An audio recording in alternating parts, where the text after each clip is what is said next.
आल समेरो रूप है खास, खाल से मैं हो करूं निवास।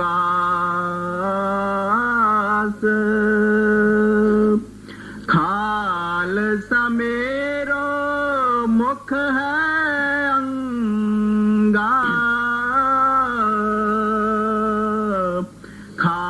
से के हो बसत सदसंगा।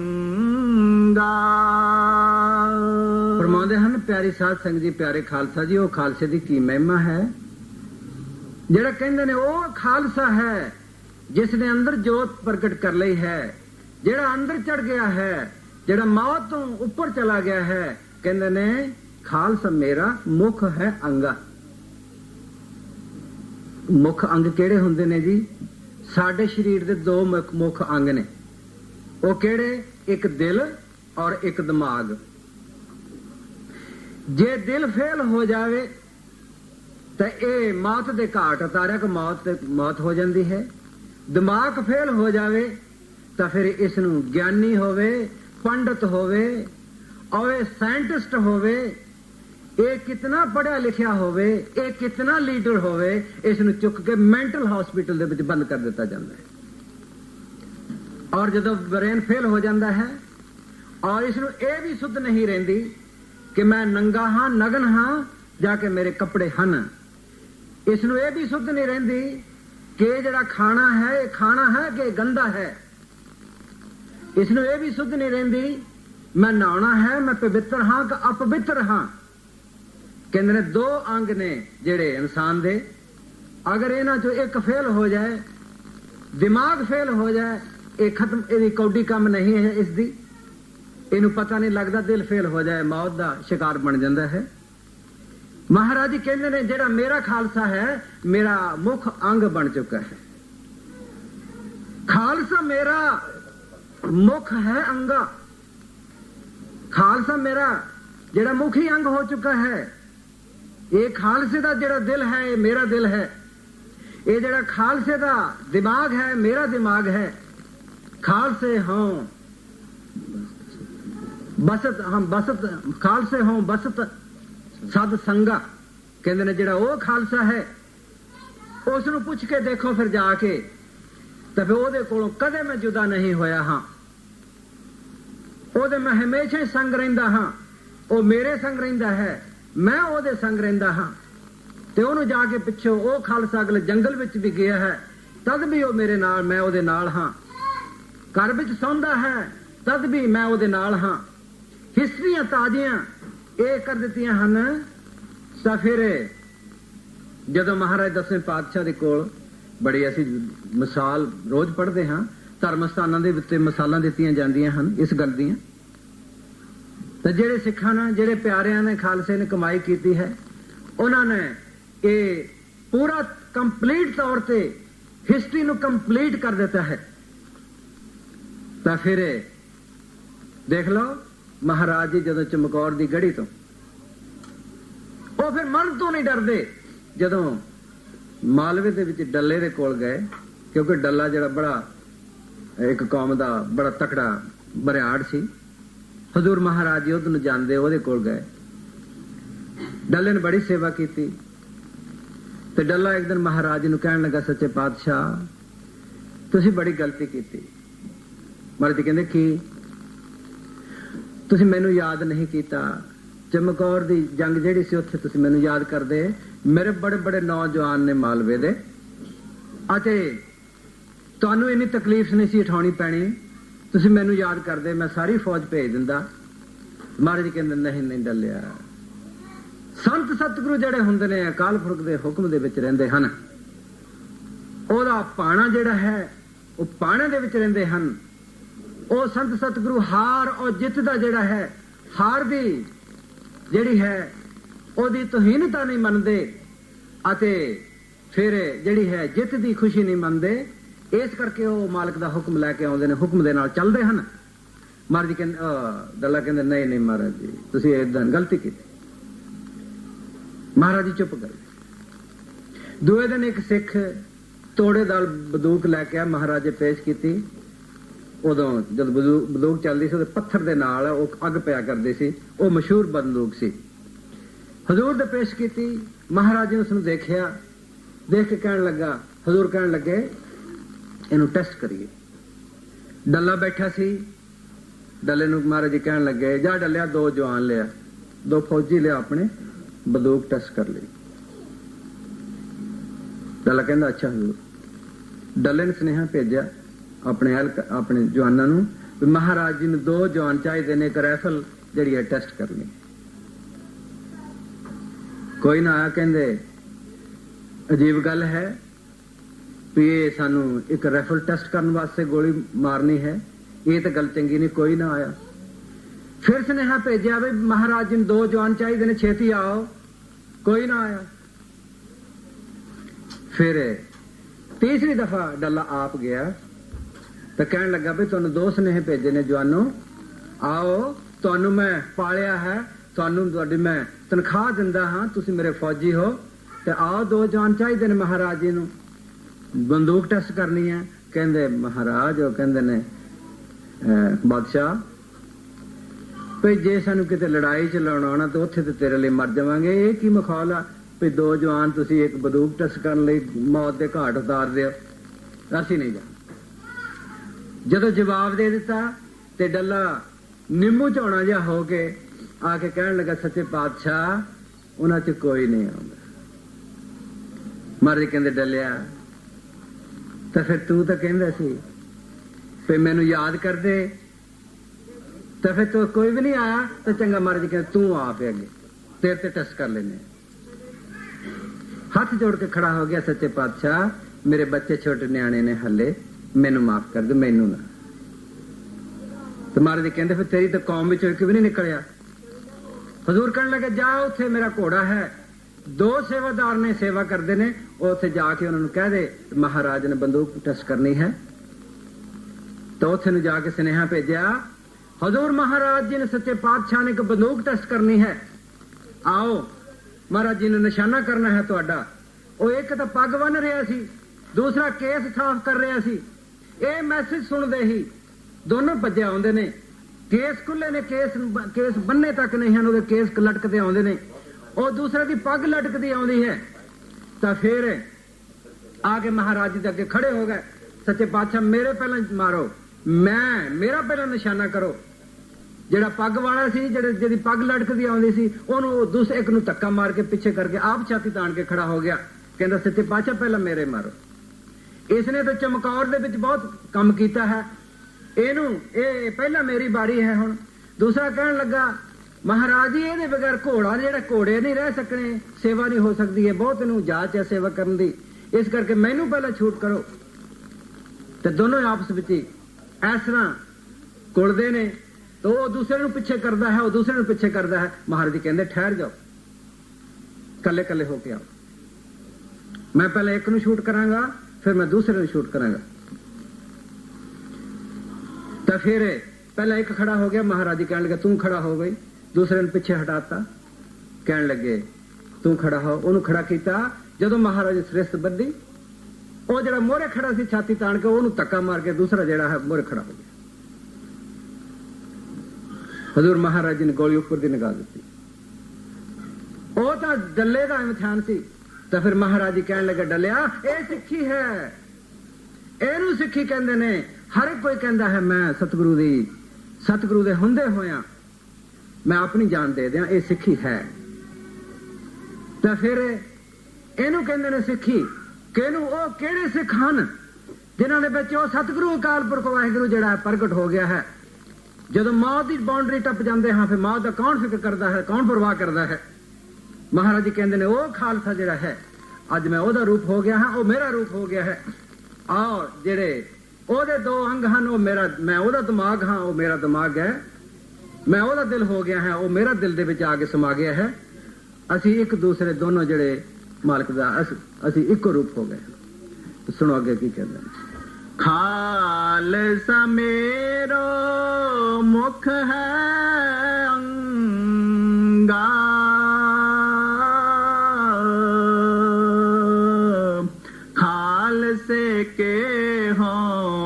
ਮਸਤ ਸਦ ਸੰਗਾ। ਸਦਾ ਹੀ, ਰਾਤ ਵੀ ਦਿਨ ਵੀ, ਜਦੋਂ ਸੌਂਦੇ ਹਾਂ ਉਹ ਮਾਲਕ ਨਾਲ ਸੌਂਦਾ ਹੈ। ਹੁਣ ਇਹ ਅਵਸਥਾ ਹੋ ਗਈ ਹੈ ਕਦੋਂ? ਜਦੋਂ ਅੰਦਰ ਉਸ ਮਾਲਕ ਨੂੰ ਪ੍ਰਗਟ ਕਰ ਲਿਆ ਹੈ। ਉਹ ਮਾਲਕ ਜਿਹੜਾ ਹੈ ਕਿਤੇ ਬਾਹਰ ਨਹੀਂ ਹੈ, ਕਿਤੇ ਬਾਹਰ। ਬਾਣੀ ਕਹਿੰਦੀ ਹੈ ਸ਼ਰੀਰੋਂ ਭਾਲਣ ਕੋ ਬਾਹਰ ਜਾਏ। ਕਹਿੰਦੇ ਜਿਹੜਾ ਵੀ ਇਨਸਾਨ ਸ਼ਰੀਰ ਦੇ ਤੋਂ ਬਗੈਰ ਕਿਸੇ ਕਿਤੇ ਜਾ ਕੇ ਬਾਹਰ ਭਾਲਦਾ ਹੈ, ਉਸ ਮਾਲਕ ਨੂੰ, ਉਸ ਖੁਦਾ ਨੂੰ, ਨਾਮ ਨਾ ਲਹੇ ਬਹੁਤ ਬਗਾਰ ਦੁੱਖ ਪਾਏ। ਕਹਿੰਦੇ ਨੇ ਉਹਦੇ ਅੰਦਰ ਨਾਮ ਪ੍ਰਗਟ ਨਹੀਂ ਹੋ ਸਕਦਾ। ਬਗਾਰ ਕੀ ਹੁੰਦਾ ਹੈ? ਸਾਡੇ ਇੱਕ ਹਿੰਦੁਸਤਾਨ ਦੇ ਵਿੱਚ ਇੱਕ ਬਗਾਰੀ ਕੌਮ ਸੀ, ਤੋ ਉਹ ਜਿਹੜੇ ਬਗਾਰੀ ਕੌਮ ਸੀ ਉਹਨਾਂ ਨੂੰ ਜਿਹੜਾ ਮਰਜ਼ੀ ਸਵੇਰ ਨੂੰ ਫੜ ਕੇ ਲੈ ਜਾਂਦਾ ਸੀ, ਰਾਤ ਨੂੰ ਖਾਲੀ ਹੱਥ ਘਰ ਨੂੰ ਤੋਰ ਦਿੱਤਾ ਹੈ। ਉਹਨਾਂ ਦਾ ਕੰਮ ਸੀ ਬਗਾਰ ਕਰਨੇ, ਮਤਲਬ ਮੁਫਤ ਕੰਮ ਕਰਨਾ। ਕਹਿੰਦੇ ਨੇ ਬਹੁਤ, ਮਹਾਰਾਜ ਕਹਿੰਦੇ ਨੇ ਬਹੁਤ ਬਗਾਰ ਦੁੱਖ ਪਾਉਣਾ ਪਏਗਾ। ਉਹਨਾਂ ਦੇ ਅੰਦਰ ਕਦੇ ਨਾਮ ਪ੍ਰਗਟ ਨਹੀਂ ਹੋ ਸਕਦਾ। ਸ਼ਰੀਰੋਂ ਪਾਲਣ ਕੋ ਬਾਹਰ ਜਾਏ ਨਾਮ ਨ ਲਹੇ। ਗੁਰੂ ਗ੍ਰੰਥ ਸਾਹਿਬ ਦੀ ਬਾਣੀ ਹੈ ਬਹੁਤ ਬਗਾਰ ਦੁੱਖ ਪਾਏ। ਕਹਿੰਦੇ ਬਹੁਤ ਦੁਖੀ ਹੋਣਗੇ, ਬਹੁਤ ਦੁਖੀ ਹੋਣਗੇ ਜਿਹੜੇ ਸ਼ਰੀਰ ਤੋਂ ਬਾਹਰ ਜਾ ਕੇ ਮਾਲਕ ਨੂੰ ਢੂੰਡਦੇ ਹਨ। ਕਹਿੰਦੇ ਉਹ ਮਾਲਕ ਜਿਹੜਾ ਹੈ ਖੁਦਾ, ਜਿਹਨੂੰ ਉਹਨੂੰ ਖੁਦਾ ਕਹੋ, ਰੱਬ ਕਹੋ, ਵਾਹਿਗੁਰੂ ਕਹੋ, ਉਹ ਸਾਡੇ ਸਾਰਿਆਂ ਦਾ ਇੱਕ ਹੈ। ਇਸੇ ਤਾਂ ਕਰਕੇ ਸਾਡੇ ਸਾਰਿਆਂ ਦੇ ਅੰਦਰ ਬੈਠਾ ਹੈ। ਤੇ ਜੇ ਕਿਤੇ ਧਰਮ ਸਥਾਨ ਤੋਂ ਮਿਲਦਾ ਹੋਵੇ, ਇੱਕ ਧਰਮ ਸਥਾਨ ਤੋਂ ਮਿਲਦਾ ਹੈ, ਦੂਸਰੇ ਦੇ ਵਿੱਚ ਨਹੀਂ ਹੋਏਗਾ, ਦੂਸਰੇ ਤੇ ਹੈ ਉਹ ਤੀਸਰੇ ਤੇ ਨਹੀਂ ਹੋਏਗਾ, ਤਾਂ ਫਿਰ ਇਹ ਧੋਖਾ ਹੋ ਗਿਆ ਨਾ ਦੁਨੀਆ ਦੇ ਨਾਲ। ਮਾਲਕ ਤਾਂ ਸਾਰਿਆਂ ਦਾ ਇੱਕ ਹੈ, ਤਾਂ ਫਿਰ ਉਹ ਸਾਰਿਆਂ ਦੇ ਅੰਦਰ ਬੈਠਾ ਹੈ ਅਤੇ ਸਾਰੇ ਉਸ ਨੂੰ ਪਿਆਰੇ ਹਨ, ਸਾਰੇ ਉਸ ਦੇ ਬੱਚੇ ਹਨ। ਮਹਾਰਾਜ ਜੀ ਕਹਿੰਦੇ ਨੇ ਜਦੋਂ ਵੀ ਉਹ ਮਿਲੇਗਾ ਅੰਦਰੋਂ ਮਿਲੇਗਾ, ਜਦੋਂ ਵੀ ਉਹ ਮਿਲੇਗਾ ਕਿਸੇ ਸਤਿਗੁਰੂ ਦੀ ਮਦਦ ਦੇ ਨਾਲ ਮਿਲੇਗਾ, ਅਤੇ ਉਹ ਸਤਿਗੁਰੂ ਦੀ ਮਦਦ ਦੇ ਬਗੈਰ ਕਦੇ ਨਹੀਂ ਮਿਲ ਸਕਦਾ। ਕਹਿੰਦੇ ਨੇ ਉਹ ਕੁੱਲ ਮਾਲਕ ਜਿਹੜਾ ਹੈ ਇਨਸਾਨ ਦਾ ਚੋਲਾ ਪਹਿਨ ਕੇ ਆਉਂਦਾ ਹੈ। ਵਾਹਿਗੁਰੂ ਅਕਾਲ ਪੁਰਖ, ਚਾਹੇ ਉਹ ਹਿੰਦੂਆਂ ਵਿੱਚ ਆਇਆ, ਚਾਹੇ ਉਹ ਮੁਸਲਮਾਨਾਂ ਵਿੱਚ ਆਇਆ, ਚਾਹੇ ਉਹ ਸਿੱਖਾਂ ਈਸਾਈਆਂ ਦੇ ਵਿੱਚ ਆਇਆ, ਜਦੋਂ ਵੀ ਉਹ ਚੋਲਾ ਪਹਿਨ ਕੇ ਆਇਆ ਉਦੋਂ ਅਕਾਲ ਪੁਰਖ ਦਾ ਰੂਪ ਇੱਥੇ ਆ ਕੇ ਕੀ ਕਹਿੰਦਾ? ਮਥਰਾ ਇੱਕ ਪੱਟ ਹੋਇਆ ਹੈ। ਗੁਰੂ ਅਰਜਨ ਸਾਹਿਬ ਦੇ ਟਾਈਮ ਦੇ ਉੱਤੇ ਉਹ ਕੀ ਕਹਿੰਦਾ ਹੈ? ਤਨ ਮਥਰਾ ਕੁਝ ਭੇਦ ਨਹੀਂ। ਐ ਮਥਰਾ ਤੂੰ ਇਹ ਗੱਲ ਕਹਿ ਦੇ, ਖੋਲ ਕੇ ਕਹਿ ਦੇ, ਗੁਰ ਅਰਜਨ ਪ੍ਰਤੱਖ ਹਰ। ਐ ਮਥਰਾ, ਇਹ ਗੁਰੂ ਅਰਜਨ ਸਾਹਿਬ ਜੀ ਮਹਾਰਾਜ ਜਿਹੜੇ ਇਨਸਾਨ ਨਹੀਂ ਹਨ। ਇਨਸਾਨ ਤਾਂ ਸਾਨੂੰ ਲੱਗਦੇ ਹਨ, ਕਿਉਂਕਿ ਸਾਡੇ ਲੈਵਲ ਤੇ ਆ ਕੇ ਸਾਨੂੰ ਬਖਸ਼ਣ ਵਾਸਤੇ ਚੋਲਾ ਪਹਿਨ ਕੇ ਆ ਕੇ ਬੈਠੇ ਹਨ। ਕਹਿੰਦੇ ਨੇ ਉਹ ਕੁੱਲ ਮਾਲਕ ਹੈ। ਅਕਾਲ ਪੁਰਖ ਵਾਹਿਗੁਰੂ ਸਾਡੇ ਸਾਹਮਣੇ ਚੋਲਾ ਪਹਿਨ ਕੇ ਬੈਠ ਗਿਆ ਹੈ। ਇੱਕ ਜਗ੍ਹਾ ਹੋਰ ਕਹਿੰਦੇ ਨੇ ਸਤਿਗੁਰੂ ਦਿਓ, ਦਿਓ ਮੀਨ ਸਤਿਗੁਰੂ ਦੇ ਵਾਲਾ, ਸ਼ਰੀਰ ਵਾਲਾ। ਗੁਰੂ ਗ੍ਰੰਥ ਸਾਹਿਬ ਦੀ ਬਾਣੀ ਹੈ ਪ੍ਰਤੱਖ ਹਰ ਮੂਰਤ। ਜਿਹੜਾ ਅਕਾਲ ਪੁਰਖ ਚੋਲਾ ਪਹਿਨਦਾ ਮਹਾਤਮਾ ਦੇ ਚੋਲੇ ਵਿੱਚ ਆ ਕੇ ਪਰਫੈਕਟ ਮਾਸਟਰ, ਇਹਨੂੰ ਪਰਫੈਕਟ ਕਿਹਾ ਹੈ, ਪੂਰਨ ਸਤਿਗੁਰੂ ਕਿਹਾ ਹੈ। ਸਤਿਗੁਰੂ ਦਿਓ ਪ੍ਰਤੱਖ ਹਰ ਮੂਰਤ, ਅੰਮ੍ਰਿਤ ਬਚਨ ਸੁਣਾਵੇ, ਨਾਨਕ ਭਾਗ ਭਲੇ ਤਿਸ ਜਨ ਕੇ ਜੋ ਗੁਰ ਚਰਨੀ ਚਿਤ ਲਾਵੇ। ਬੱਚੇ ਹਨ। ਮਹਾਰਾਜ ਜੀ ਕਹਿੰਦੇ ਨੇ ਜਦੋਂ ਵੀ ਉਹ ਮਿਲੇਗਾ ਅੰਦਰੋਂ ਮਿਲੇਗਾ, ਜਦੋਂ ਵੀ ਉਹ ਮਿਲੇਗਾ ਕਿਸੇ ਸਤਿਗੁਰੂ ਦੀ ਮਦਦ ਦੇ ਨਾਲ ਮਿਲੇਗਾ, ਅਤੇ ਉਹ ਸਤਿਗੁਰੂ ਦੀ ਮਦਦ ਦੇ ਬਗੈਰ ਕਦੇ ਨਹੀਂ ਮਿਲ ਸਕਦਾ। ਕਹਿੰਦੇ ਨੇ ਉਹ ਕੁੱਲ ਮਾਲਕ ਜਿਹੜਾ ਹੈ ਇਨਸਾਨ ਦਾ ਚੋਲਾ ਪਹਿਨ ਕੇ ਆਉਂਦਾ ਹੈ। ਵਾਹਿਗੁਰੂ ਅਕਾਲ ਪੁਰਖ, ਚਾਹੇ ਉਹ ਹਿੰਦੂਆਂ ਵਿੱਚ ਆਇਆ, ਚਾਹੇ ਉਹ ਮੁਸਲਮਾਨਾਂ ਵਿੱਚ ਆਇਆ, ਚਾਹੇ ਉਹ ਸਿੱਖਾਂ ਈਸਾਈਆਂ ਦੇ ਵਿੱਚ ਆਇਆ, ਜਦੋਂ ਵੀ ਉਹ ਚੋਲਾ ਪਹਿਨ ਕੇ ਆਇਆ ਉਦੋਂ ਅਕਾਲ ਪੁਰਖ ਦਾ ਰੂਪ ਇੱਥੇ ਆ ਕੇ ਕੀ ਕਹਿੰਦਾ? ਮਥਰਾ ਇੱਕ ਪੱਟ ਹੋਇਆ ਹੈ। ਗੁਰੂ ਅਰਜਨ ਸਾਹਿਬ ਦੇ ਟਾਈਮ ਦੇ ਉੱਤੇ ਉਹ ਕੀ ਕਹਿੰਦਾ ਹੈ? ਤਨ ਮਥਰਾ ਕੁਝ ਭੇਦ ਨਹੀਂ। ਐ ਮਥਰਾ ਤੂੰ ਇਹ ਗੱਲ ਕਹਿ ਦੇ, ਖੋਲ ਕੇ ਕਹਿ ਦੇ, ਗੁਰ ਅਰਜਨ ਪ੍ਰਤੱਖ ਹਰ। ਐ ਮਥਰਾ, ਇਹ ਗੁਰੂ ਅਰਜਨ ਸਾਹਿਬ ਜੀ ਮਹਾਰਾਜ ਜਿਹੜੇ ਇਨਸਾਨ ਨਹੀਂ ਹਨ। ਇਨਸਾਨ ਤਾਂ ਸਾਨੂੰ ਲੱਗਦੇ ਹਨ, ਕਿਉਂਕਿ ਸਾਡੇ ਲੈਵਲ ਤੇ ਆ ਕੇ ਸਾਨੂੰ ਬਖਸ਼ਣ ਵਾਸਤੇ ਚੋਲਾ ਪਹਿਨ ਕੇ ਆ ਕੇ ਬੈਠੇ ਹਨ। ਕਹਿੰਦੇ ਨੇ ਉਹ ਕੁੱਲ ਮਾਲਕ ਹੈ। ਅਕਾਲ ਪੁਰਖ ਵਾਹਿਗੁਰੂ ਸਾਡੇ ਸਾਹਮਣੇ ਚੋਲਾ ਪਹਿਨ ਕੇ ਬੈਠ ਗਿਆ ਹੈ। ਇੱਕ ਜਗ੍ਹਾ ਹੋਰ ਕਹਿੰਦੇ ਨੇ ਸਤਿਗੁਰੂ ਦਿਓ, ਦਿਓ ਮੀਨ ਸਤਿਗੁਰੂ ਦੇ ਵਾਲਾ, ਸ਼ਰੀਰ ਵਾਲਾ। ਗੁਰੂ ਗ੍ਰੰਥ ਸਾਹਿਬ ਦੀ ਬਾਣੀ ਹੈ ਪ੍ਰਤੱਖ ਹਰ ਮੂਰਤ। ਜਿਹੜਾ ਅਕਾਲ ਪੁਰਖ ਚੋਲਾ ਪਹਿਨਦਾ ਮਹਾਤਮਾ ਦੇ ਚੋਲੇ ਵਿੱਚ ਆ ਕੇ ਪਰਫੈਕਟ ਮਾਸਟਰ, ਇਹਨੂੰ ਪਰਫੈਕਟ ਕਿਹਾ ਹੈ, ਪੂਰਨ ਸਤਿਗੁਰੂ ਕਿਹਾ ਹੈ। ਸਤਿਗੁਰੂ ਦਿਓ ਪ੍ਰਦਕਸ਼ ਹਰ ਮੂਰਤ, ਅੰਮ੍ਰਿਤ ਬਚਨ ਸੁਣਾਵੇ, ਨਾਨਕ ਭਾਗ ਭਲੇ ਤਿਸ ਜਨ ਕੇ ਜੋ ਗੁਰ ਚਰਨੀ ਚਿਤ ਲਾਵੇ। ਕਹਿੰਦੇ ਨੇ ਭਾਗਾਂ ਵਾਲੇ ਨੇ ਜਿਹੜੇ ਐਸੇ ਮਹਾਤਮਾ ਦੀ ਸ਼ਰਨ ਵਿੱਚ ਚਲੇ ਜਾਂਦੇ ਹਨ। ਤੇ ਬਾਣੀ ਅਧੂਰੇ ਦੀ ਤੇ ਪੂਰੇ ਦੀ ਨਿਸ਼ਾਨੀ ਵੀ ਦੱਸਦੀ ਹੈ। ਮਹਾਤਮਾ ਨੇ ਬਾਣੀ ਜਿਹੜੀ ਲਿਖੀ ਹੈ ਤੋਲ ਕੇ ਲਿਖੀ ਹੈ, 16 ਨੇ ਸੱਚ ਲਿਖੀ ਹੈ। ਤੇ ਮਹਾਰਾਜ ਜੀ ਇੱਕ ਜਗ੍ਹਾ ਕਹਿੰਦੇ ਨੇ ਆਪ ਪੂਰਨ ਗੁਰੂ ਦੀ ਅਧੂਰੇ ਗੁਰੂ ਦੀ ਨਿਸ਼ਾਨੀ ਦੱਸਦੇ ਨੇ। ਤਾਂ ਫਿਰ ਕਬੀਰ ਸਾਹਿਬ ਜੀ ਮਹਾਰਾਜ ਜੀ ਵੀ ਕਹਿੰਦੇ ਨੇ, ਗੁਰੂ ਨਾਨਕ ਸਾਹਿਬ ਕਹਿੰਦੇ ਨੇ ਗੁਰ ਪੀਰ ਸਦਾਏ ਮੰਗਣ ਜਾਏ।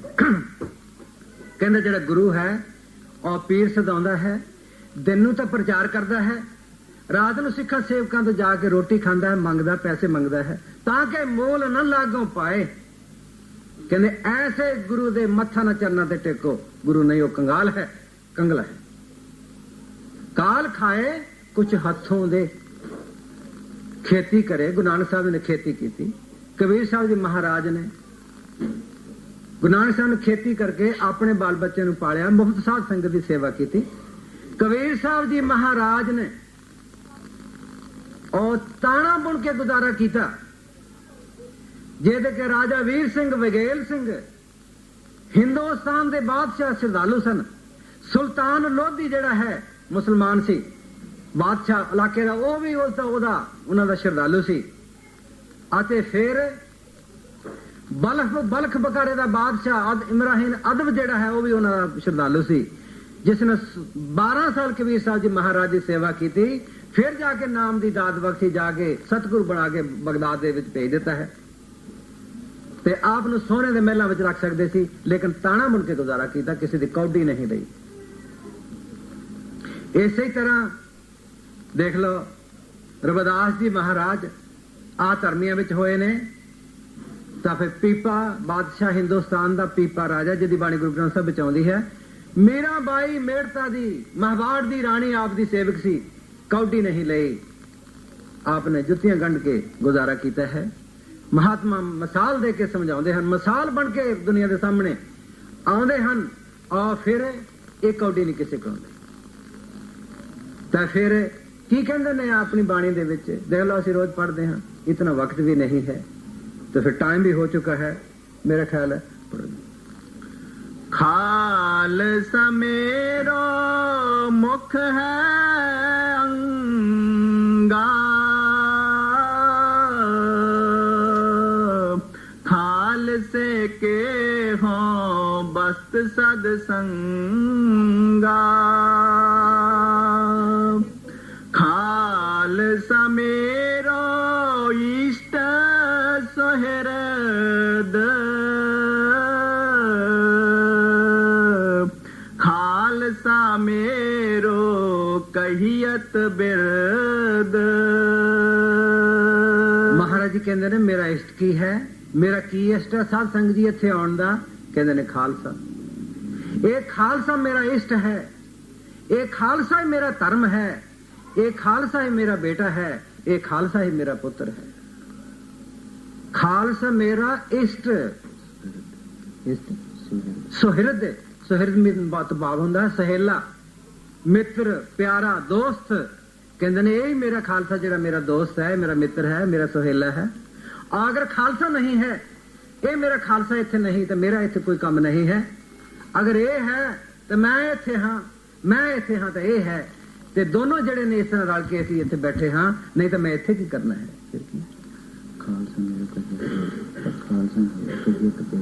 खालसा जिहड़ा है कहियत बिरद, कहंदे ने जिहड़ा मेरा विरद है, ਅਤੇ ਸਾਡਾ ਦੋਨਾਂ ਦਾ ਜਿਹੜਾ ਹੈ ਇੱਕ ਦੂਸਰੇ ਦਾ ਜਿਹੜਾ ਹੈ ਧਰਮ ਪਾਲਣਾ ਜਿਹੜਾ ਹੈ ਫਰਜ਼ ਬਣ ਜਾਂਦਾ ਹੈ। ਖਾਲਸਾ ਮੇਰਾ ਇਸ਼ਟ ਸੁਹਿਰਦ, ਖਾਲਸਾ ਮੇਰੋ ਕਹੀਅਤ ਬਿਰਦ।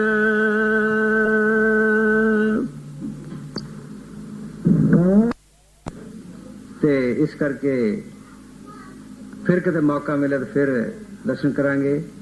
ਇੱਥੇ ਅਸੀਂ ਸਮਾਪਤ ਕਰਦੇ ਹਾਂ। ਪੜ੍ਹਦੇ